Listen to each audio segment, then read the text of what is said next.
But in terms of the treatment, I would be, reluctant to make a big change. I think this is the right stuff and we may need to fiddle around with it. Like a GP, Peter Fisher prescribes medicine.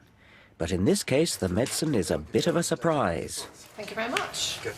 Common salt, natrium muriatic and sodium chloride, again in an ultramolecular dilution. Obviously, since it's common salt, she's obviously taking in a hell of a lot of common salt anyway. Yes, oh sure.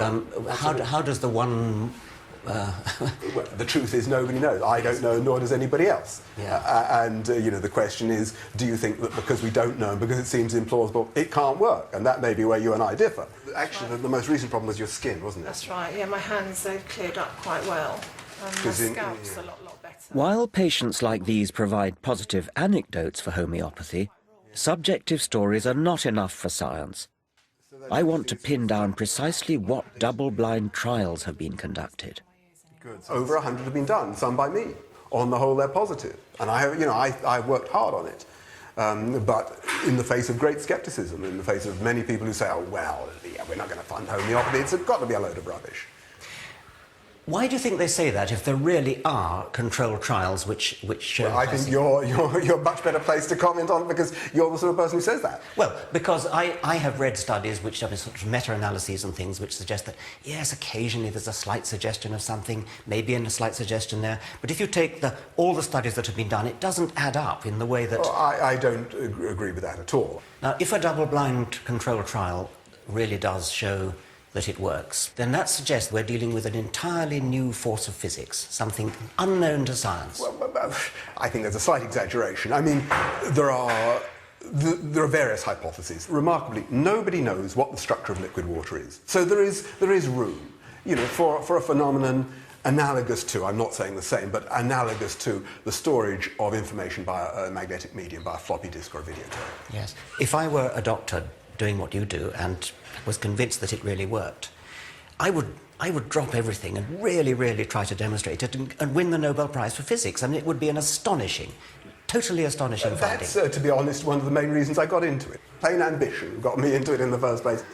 But I agree, it would be nice to see, a really serious programme of research done on it. Well, you're saying it has been done, and... Well, no, I'm saying that quite a lot of research has been done. I don't claim it's conclusive. Well, why not? It sounds as though... Well, because it's very diffuse. And of course, it does depend what question you're asking. Are you saying, does it benefit people? Do people feel better? And I think actually there's no doubt about that people who go to homeopathic hospitals who have homeopathic treatment do feel better. But of course, you will say that's all because you're nice to them. This is all rather contradictory, so let's be clear about the latest evidence. In 2005, the medical journal The Lancet surveyed all the meta-analyses, the analyses of the analyses, and failed to find any reliable effect of homeopathy. Tellingly, for me, in the bigger trials, less prone to chance anomalies, homeopathy was more likely to show zero demonstrable effect.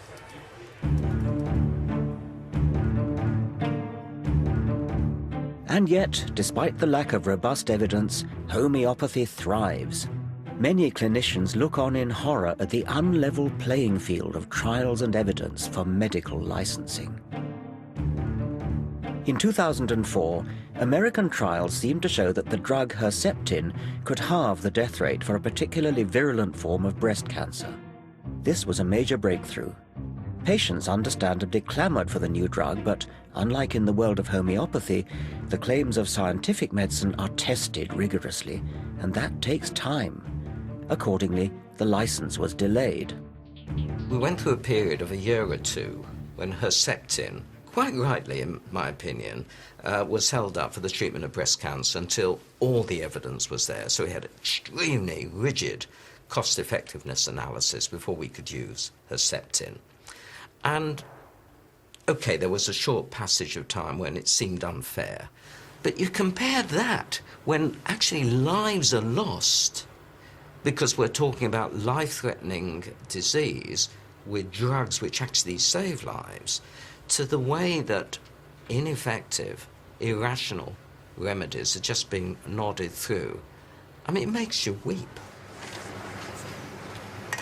The pharmaceutical industry takes a lot of knocks, and yes, drugs are very expensive. But the reason they're so expensive is there may be 20 years of R&D to get to an effective product. Every step of the way is checked and double-checked. And now, to the back door, we're getting a class of compound being allowed into the marketplace with a license with no such evidence of efficacy. I can't understand how you could even... But if homeopathy isn't tested properly or flunks its trials, then why do homeopaths remain popular? A lot of them owe their success not to the homeopathy, but to the fact they are decent people. They have time, they're compassionate, they look the patient in the eye, they talk to someone for an hour. These are nice people. I would like to recruit these really nice people to practice proper medicine. And then in the end, what we've got are proper doctors, empathetic doctors, who will, in addition to the placebo effect of being that kind of physician, they can also add in truly effective drugs. Clinical trials show that homeopathy simply cannot match up with safe chemical drugs. Yet in the realm of petty ailments like sore eyes or itchy scalp, homeopathy is probably innocent enough.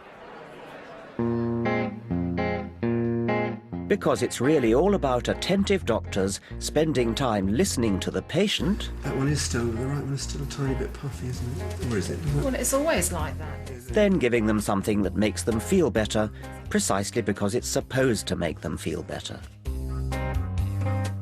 I think it's all down to the placebo effect. I want to find out if that's the key to alternative medicine's grip on public confidence. I would disagree with you that I think something is being done. And why are we so good at placebo and the orthodox medicine is not? Oh, well, they're pretty good at it too.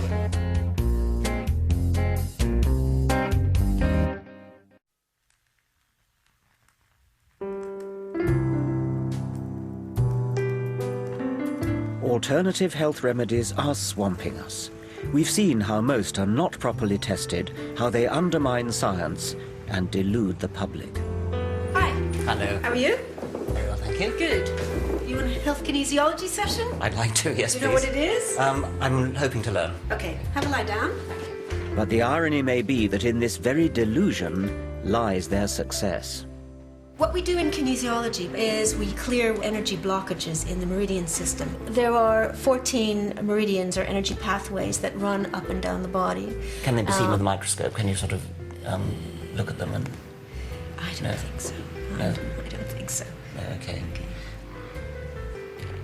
I'm like the library, all right? I've got all these energy patterns okay. stored in me, and you're Yeah. just picking the one Okay. that you want.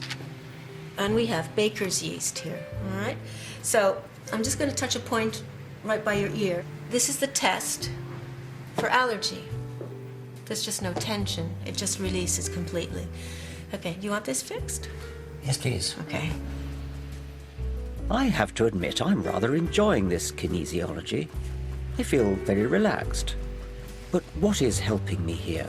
The tapping of my feet? The feel of a kind woman's hands?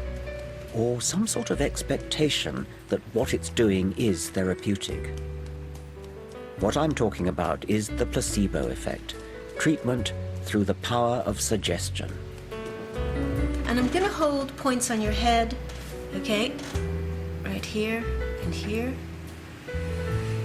And what I want you to do is think the phrase, fear of being ignored. Human beings have evolved extraordinarily sophisticated self-healing mechanisms.